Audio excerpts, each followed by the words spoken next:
alles wat ek is en alles wat ek ooit sal wees, my vlees en vlees wat in my hart regeer, alles lê ek neer om U te ken, o Heer. In U wil, o Heer, is waar ek vry kan wees. Net U wil, o Heer, is al wat my hart begeer. Jesus, als vir Jesus, alles lê neer om U te ken, o Heer. Jesus, alles vir Jesus, ons gee oor, Heer. Jesus, als vir Jesus,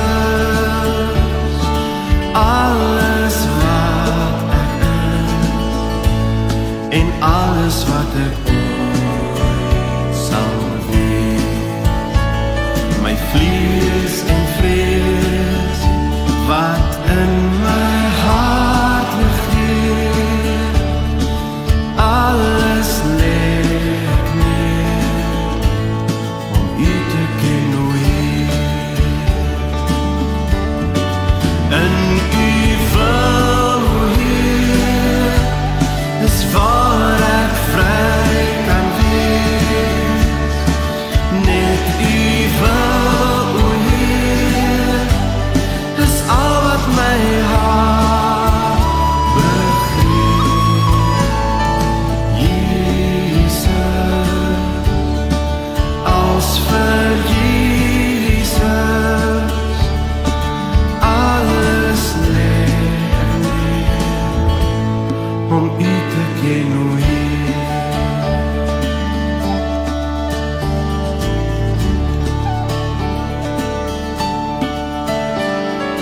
Heilige Gees, vul my, Heilige Gees, neem beheer van my, van alles wat ek dink en doen. Raak my aan en laat my sterker staan, leer en lei my in Jesus se naam. In U hand, o Heer, is waar ek vry kan wees. Deur U krag, o Gees, kan ek al meer soos Jesus wees.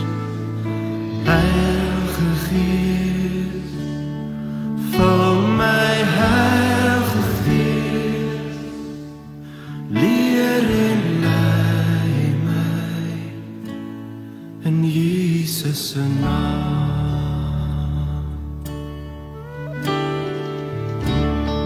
Kom, o Heilige Gees, neem beheer van ons lewe. Here, soos ons alles vir U gee, gee ons alles van die volheid van God. Here, gee ons die vuur, gee ons die lewende water, gee ons die nuwe wyn van die Heilige Gees, Here. Kom, Here Jesus, bestuur ons lewens, Here. Ons gee dit alles vir U, Here. Dis alles U se. In U wil. In U wil, o Heer, is waar ek vry kan wees. Net U wil, o Heer, is al wat my hart begeer. Jesus, als vir Jesus,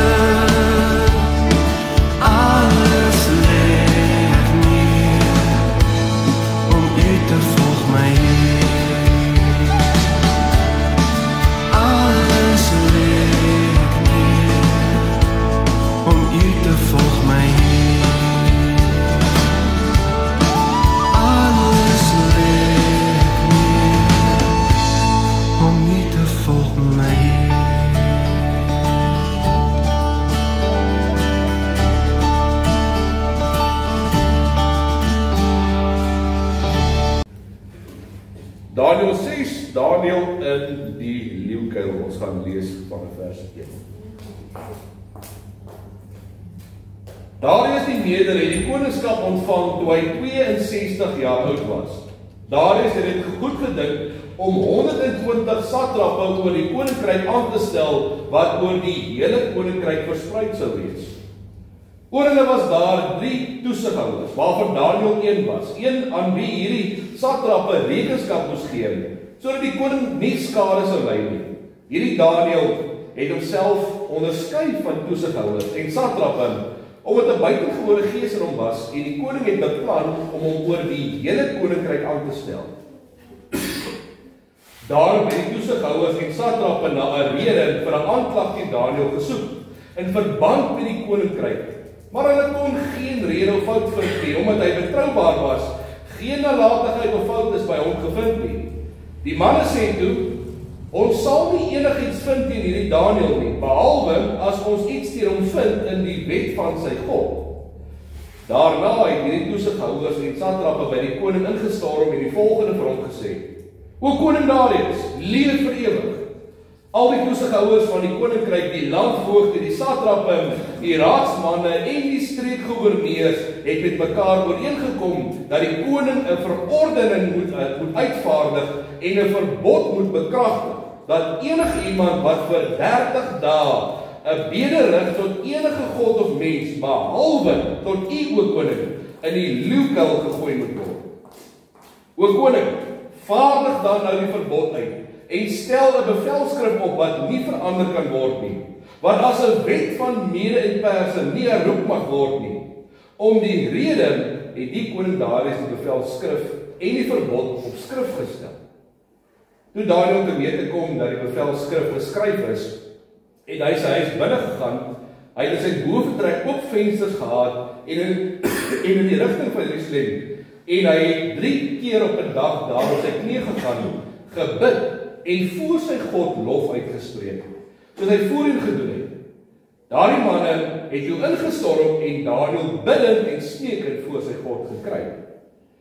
Daarna het hulle voor die koning verskyn en met hom gepraat oor die koninklike verbod. Het u nie 'n verbod op skrif gestel dat enige iemand wat vir 30 dae 'n bede rig tot enige god of mens, behalwe tot u, o koning, in die leeukuil gegooi moet word nie? Die koning het geantwoord en gesê: Die saak staan vas as 'n wet van Mede en Perse, wat nie herroep mag word nie. Toe antwoord hulle en sê vir die koning: Daniël, een van die ballinge van Juda, steur hom nie aan u, o koning, of aan die verbod wat u op skrif gestel het nie, maar 3 keer op 'n dag rig hy sy gebede tot sy God. Toe die koning dit hoor, was hy erg ontstel en het hy sy bes gedoen om Daniël te red. Tot sononder het hy hom beywer om hom te bevry. Daardie man het ingestorm by die koning en vir die koning gesê: Onthou, o koning, dat dit 'n wet van Mede en Perse is dat elke verbod en elke verordening wat die koning uitgevaardig het, nie verander mag word nie. Daarom het die koning opdrag gegee en hulle Daniël gebring en in die leeukuil gegooi. En die koning het vir Daniël gesê: Jou God, wat jy voortdurend dien, mag hy jou red. 'n Klip is gebring en op die opening van die kuil geplaas, en die koning het dit met sy seelring en die seelringe van sy maghebbers verseël, sodat niks omtrent Daniël verander sou word nie. Die koning het daarna na sy paleis gegaan en die nag deurgebring deur te vas. Geen kos is vir hom gebring nie, en slaap het hom ontwyk. In die oggend, teen die eerste lig, het die koning opgestaan en hastig na die leeukuil gegaan. Terwyl hy nader aan die kuil kom, het hy na Daniël geroep met 'n angstige stem. Die koning het vir Daniël gesê: Daniël, diensknegt van die lewende God, was jou God wat jy voortdurend dien, in staat om jou te red van die leeu's? Daniël praat met die koning: O koning, leef vir ewig.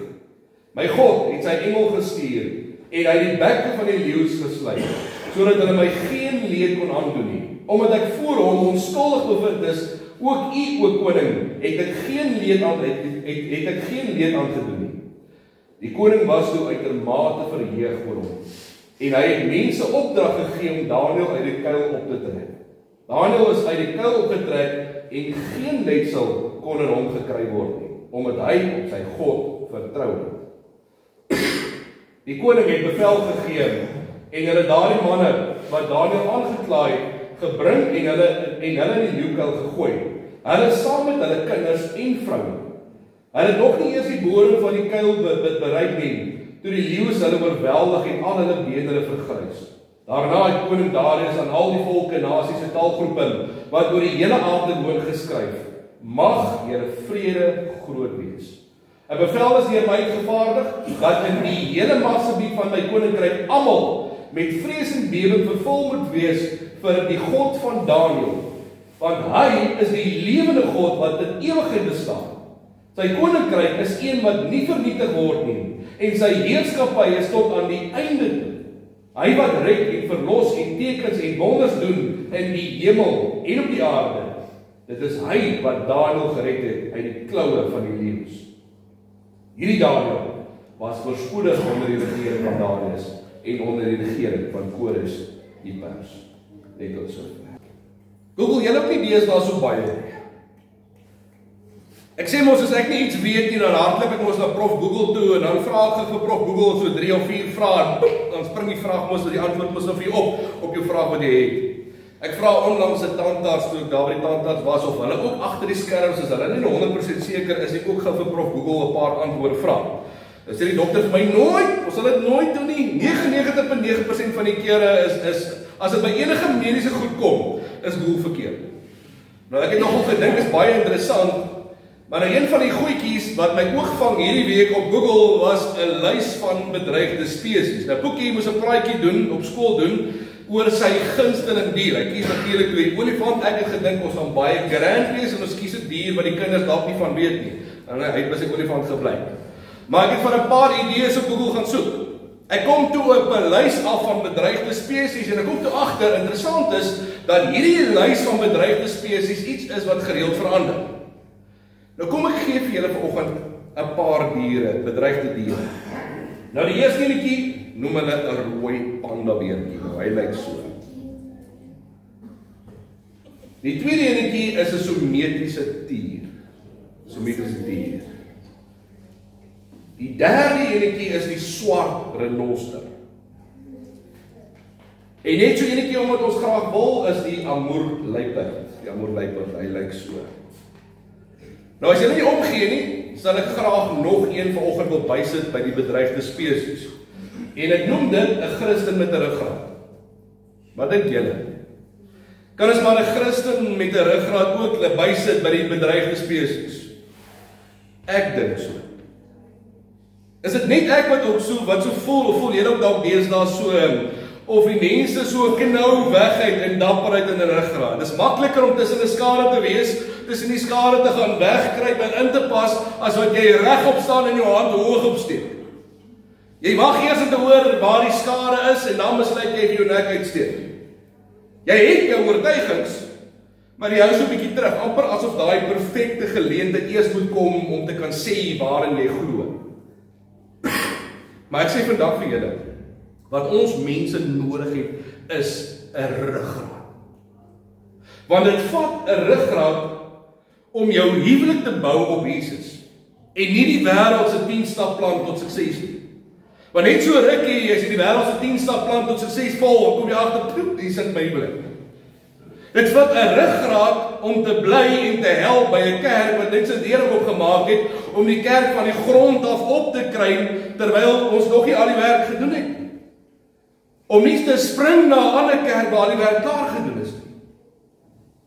Dit vat 'n ruggraat om 'n ouer te wees wat vir jou kinders partymal sê nee en nie vir hulle alles gee wat hulle wil hê nie.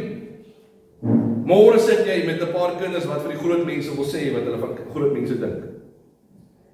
Dit vat 'n ruggraat om 'n ouer te wees wat partymal met kinders raas, wanneer hulle die ouers se gesag uitdaag.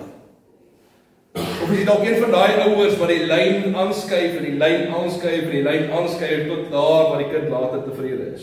Gaan nie met hulle raas nie, daar gaan nie gevolge wees nie, o nee, ek wil hulle moet vir my hou. Maar is reeds omdat jy 'n ruggraat het, dat jy vir hulle sê, weet jy wat, God is ongelooflik lief vir jou. Ek is net so lief vir jou om jou te los dat jy kan maak wat jy wil. Baie mense glo as ek te veel met hulle gaan praat, dan gaan my kinders later van my hou nie. Maar my vriende by die skool, hulle het nie die probleem nie. Ruggraat, mense, ruggraat. Dit vat 'n ruggraat om 'n enkel ouer te wees. Is dit nie? Dit kos 'n ruggraat om eerlik te wees in jou besigheid. Jy het 'n ruggraat nodig by jou werk. Wanneer jy met kliënte werk, wanneer jy in die klas is. Jy het 'n ruggraat nodig. Maar dalk wonder julle vanoggend, wat beteken dit om 'n ruggraat te hê? Dit beteken om vas te staan waarvan jy oortuig is. Ten spyte die aanslag, ten spyte die gevolge, ten spyte die houe wat jou kant toe kan kom. Jy staan vas waarvan jy oortuig is.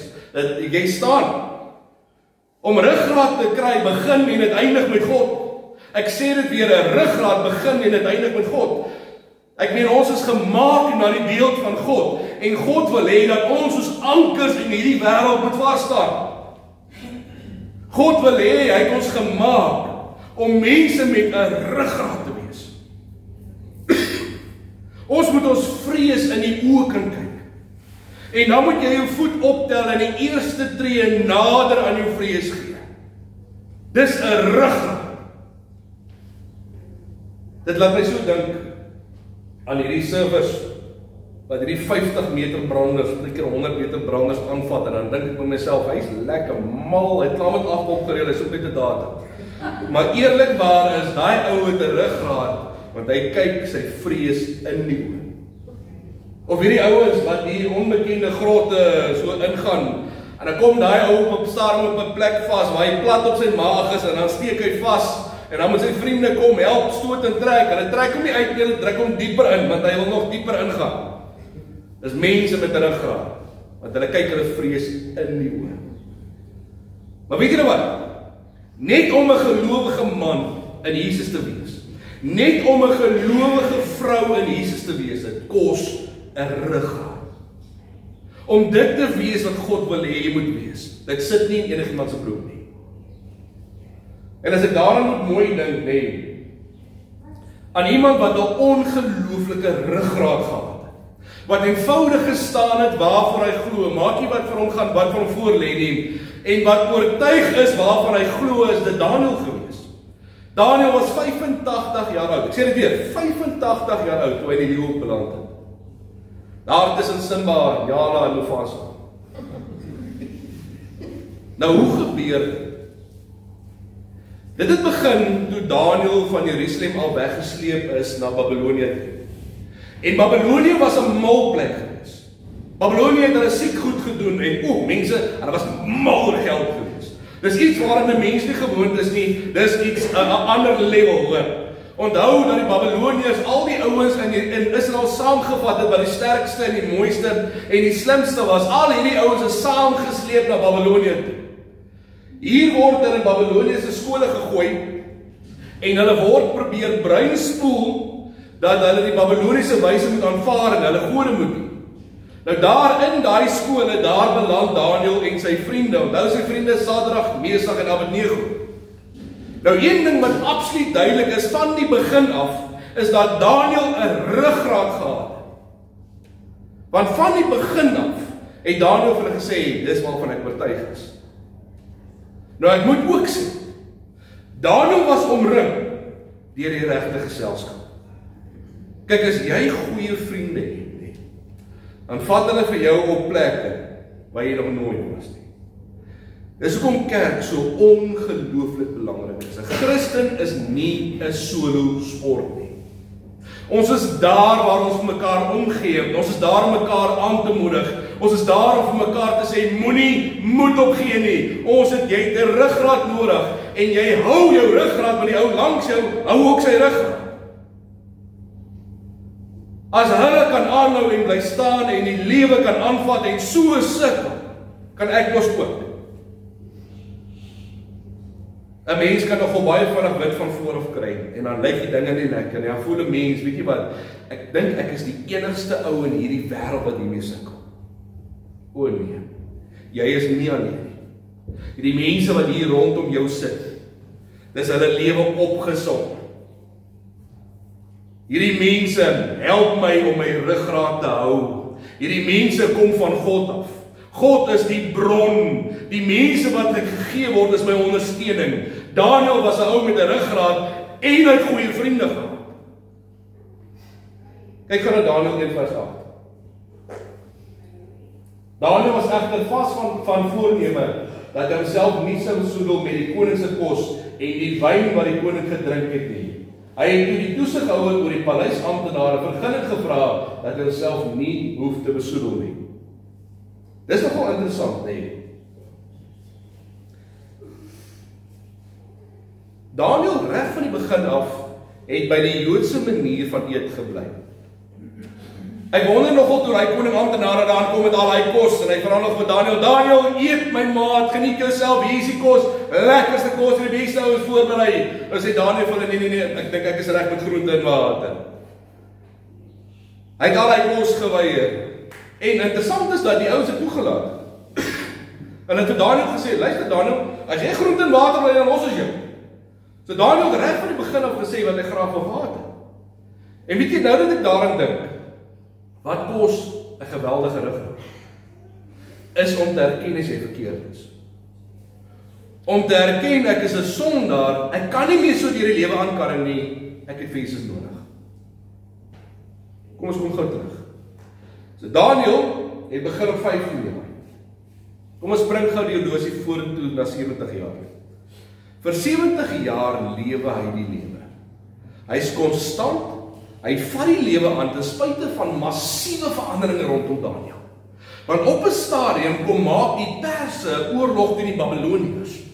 En dis hier tussen Daniel en die Perse het gekom en die Babiloniërs oorwin en die Perse het letterlik alles wat die Babiloniërs gehad het net so oorgeneem. So nou sit Daniel onder 'n nuwe regering. Hy sit nou nie meer onder die Babiloniërs nie, hy sit nou onder die Perse. En natuurlik het Daniel 'n ruggraat gehad dwars deur alles, want soos 'n seeroog het hy uitgestaan en hy het nie gelyk soos die Perse nie, hy het nie geleef soos die Perse nie. Hy was anders en hy het nie geheim daarvan gemaak nie. En glo my, die mense het vir hom geëet, hoor. Hulle het hulle rug gegooi op hom. Hulle het hom probeer begrawe. Hulle het nie altyd goeie dinge gesê oor Daniel nie. Gereeld kry Daniel negatiewe kommentaar. Sy grootste vyand was hy anders op ander Persiese leiers gewees. Hoor dit staan in Daniel 6:4. Hierdie Daniel het homself onderskei van toesighouers en satrape, omdat 'n buitengewone gees in hom was. En die koning het beplan om hom oor die hele koninkryk aan te stel. Die koning Darius se oog vang vir Daniel as iemand met 'n ruggraat. Ek dink nogal in 'n mate, ek kry daar die gedagte dat die koning hom geadmireer het. En hier staan in vers 4 dat die koning hom so geadmireer het dat die koning groot planne met Daniel het. Die ander ouens wat saam in 'n tipe leiersposisie was, het glad nie daarvan gehou nie. En nou die res van die Perse kom en die eerste stap is, hulle speel die raskaart. Daniel kan nie so deur die koning behandel word nie. Hy is nie 'n Pers nie, hy is 'n Jood, dis onaanvaarbaar. So stap 1 was om Daniel uit te haal en Daniel se foute voor die koning neer te lê. Hulle het sy papierwerk deurgegaan. Hulle het hom dopgehou. Hulle het gekyk hoe praat hy met mense. Hulle het hom ondersoek. Hulle het mense ondervra met wie hy gepraat het. Iewers gaan hulle iets kry om voor die koning te kan sê, hierdie ou is nie so goed soos jy dink nie. Maar hulle kon nêrens iets kry wat Daniel opgeslip het. Na rukkie toe kom hulle weer by mekaar want hulle kry niks. Vers 5. Daarom het die toesighouers en satrape na 'n rede vir aanklag teen Daniel gesoek in verband met die koninkryk, maar hulle kon geen rede of fout vind nie, omdat hy betroubaar was. Geen nalatigheid of fout is by hom gevind. So stap 1 het nie gewerk. Hulle kom toe by stap 2. Hierdie keer gaan hulle na koning Darius toe en hulle speel reg in wie Darius is. Kyk, as daar nou een ding is waarvan Darius baie van hou, is dit homself. Hulle kom by koning Darius. Koning Darius, jy is so 'n fantastiese koning. Ongelooflik, jy is die beste. Jy is die beste wat nog ooit bestaan het. Ons dink ons mense doen te min. Ons wys ons waardering ver te min vir jou. Ons stel voor vir die volgende maand, 30 dae, en maak ons dit 'n koning Darius maand. Die mense moet jou aanbid, en hulle moet vir jou lof gee, en net vir jou. Dis jou maand. En ons gebruik hierdie hele maand om net dankie te sê vir 'n ongelooflike koning wat jy is. Al wat ons nodig het, koning, is net jou handtekening. En dan begin die groot fees. Nou sit koning Darius daar en dink, wel, ek is eintlik ongelooflik. En die mense kan bietjie meer hulle waardering vir my wys. Ek is 'n goeie koning. Ek dink, kom ons maak so. Hier is die handtekening vir die volgende maand, is dit wet van Mede en Perse. Dis dan waar die spreekwoord vandaan kom, wet van Mede en Perse. So gaan die leiers met hulle iPhones, hulle kruip hulle in die bosse weg, en as hulle besig om vir Daniël af te neem, dat 3 keer 'n dag tot God bid. Hulle neem alles af. Van hulle luister hoe hy tot God praat, hoe hy sy hart voor God uitstort, en hulle kyk en hulle sê vir hom, ons het hom. En as high fives tussen mekaar, en daar staan hulle weg op pad met hulle bewys na die koning toe. Ek wonder nogal oor al die aanmerkings. Koning Darius, ons het jou gewaarsku. Jy kan nie 'n Jood vertrou nie. Kyk nou. Wat gaan jy nou maak met hierdie ou wat so min van jou dink? Die plan was om Daniël in die leeuhok te kry. Daar beland Daniël by Simba, Njala en by Mufasa. Natuurlik sê die Bybel dat dit vir koning Darius ongelooflik gepla het. Want hy het van Daniël gehou. Daardie nag het hy niks geslaap nie. Hy het nie eers geëet nie. En hy sien die hele aand in sy gedagtes, as daar 'n smal kans is dat sy God hom dalk net kan beskerm, dat hy leeusteep hom kan toesak nie. Interessant is, die Bybel sê vir ons dat koning Darius geweet het, dit is nie onmoontlik dat Daniël kon oorleef nie. Hy het gedink daar is 'n kans as gevolg van Daniël se God. En die wonderwerk gebeur toe. En haal vir Daniël die volgende dag uit sonder een merkie op sy lyf. Koning Darius sê toe vir sy haters en die splitters dat hulle hierdie perse en hulle gesinne almal daar moet ingooi en dadelik word hulle verskeur. Daar staan in die Bybel het nog nie eers die grond geraak nie, toe saak hy leeu's op hulle toe. Benoude geskreeu en bene wat kraak en toe doodse stilte. My liewe fynbosfamilie, ek wil gou vir julle 'n versie uitlig. Ek wil gou kyk hoe skerp is julle volgende. Ek gaan na Daniël 6:8. 'n Klip is gebring en op die opening van die kuil geplaas. En die koning het dit met sy seelring en die seelringe van sy maghebers verseël, sodat niks omtrent Daniël verander sou word nie. Waarom laat dit jou dink? Na die kruisiging, dankie vir die so.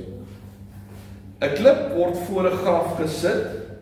Dis die plek waar binne Daniël moes doodgaan.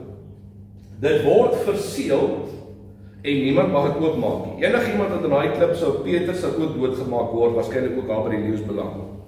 Na so 'n rukkie, dan word hy klip oopgemaak en daar kom Daniël lewendig uitgeloop. Dit wys soos 'n pyl reguit na Jesus toe. Ek ben vergelyk met hierdie twee gebeurtenisse. Die ooreenkoms is, albei beland in 'n graf. Albei word verseël. Albei word opgepas. Albei stap lewendig uit. Maar natuurlik na Jesus en Daniël is daar baie groot verskille ook. Daniël beland in 'n leeuhok, Jesus sterf aan 'n kruis. Daniël staan 'n kans om uit te kom, Jesus het nie. Daniël word gered, Jesus word doodgemaak. Daniël kom lewendig uit, Jesus kom aan die ander kant die dood uit. Daniël beland in die leeuhok omdat hy hom nie onderwerp het aan menslike reëls nie. Jesus word doodgemaak omdat mense hulle nie onderwerp aan God nie. Jesus staan op, die graf word oopgemaak, Jesus loop uit en die prys is betaal. Net so 'n rukkie daarna word die Heilige Gees gegee. Nou hierdie is baie belangrik. Kyk gou die groot verandering. Die dag toe Jesus gekruisig is, kruip die disippels weg agter toe deure en hulle sluit die deure want hulle het geen ruggraat nie. Maar na die dag toe die Heilige Gees uitgestort word, toe kom daar 'n lewensverandering in al die disippels. Hulle kry 'n ruggraat. Een waar hulle mense vertel van Jesus en hulle gee nie om wat die mense sê nie. En almal word omtrent vir hulle geloof doodgemaak omdat hulle Jesus glo. Hulle kry 'n ruggraat na die Gees. En hulle staan vir Jesus en klaar. Mense, ek het vir julle ongelooflike goeie nuus vanoggend. Jy het dieselfde Gees gekry. Jesus het nie sy Gees vir jou gegee dat jy moet wegkruip tussen die skare en wag vir 'n geleentheid om en nie te lyk soos die wêreldse mense nie. Om nie te lewe sonder 'n ruggraat nie. Om nie op die bedreigde spesielys te beland van 'n paar mense met 'n ruggraat nie. Jesus het sy Gees aan jou gegee en daar kom jou ruggraat vandaan. Om anders te wees as die wêreld. Nie bang te wees nie, anders te wees. Om nie bang te wees om die knie te buig aan die publiek nie. Om nie bang te wees om te sê, ek glo in Jesus Christus nie, Jesus is my koning. Ek kyk hierdie week, julle gaan weet waarvan ek praat. Daai MMA storie op YouTube waar die boere mekaar mos so aanvat, rooi span en blou span. Kliphard, dan vat die boere mekaar mos so aan. Nou een aand van hulle geveg is daar ongeveer 5000 mense. En na een van die gevegte waar die een boer die ander, dat is nou maar sy ore aan sit, staan hy daar en hy kry 'n geleentheid om iets te sê. En hy het asem uit, kan net nie eers die mikrofoon vashou nie, steek hy sy hand in die lug en hy sê, Jesus is koning. Voor 5000 mense. Al wat hy was. Dis 'n boer met 'n ruggraat. God sê vandag vir jou, is tyd om jou ruggraat af te stof. Is tyd om van hy bedreigde spesielys af te klim. Gaan die week in, gaan wys ruggraat. Steek jou hand op, ongeag waar jy is, en jy sê, ek is oortuig daarvan, Jesus is my Christus, ek leef vir hom. Ek is skaam om te sê. Amen. Kom ons bid saam.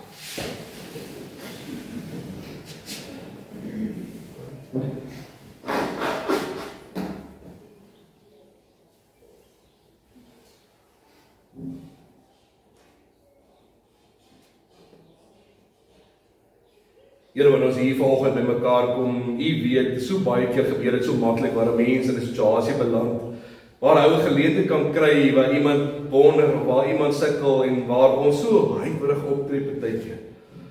Waar ons dit eerder vir onsself hou, ons wag dat iemand eers die gesprek dat daai kant toe lei, want voordat ons self praat, maar Here, u het vir ons nie die Gees gegee, het nie vir ons u lewe gegee om uit te gaan as mense om te gaan wegkruip in hierdie wêreld nie. U het vir ons gesê, ons is die ligte van hierdie wêreld. Ons is die sout van die aarde.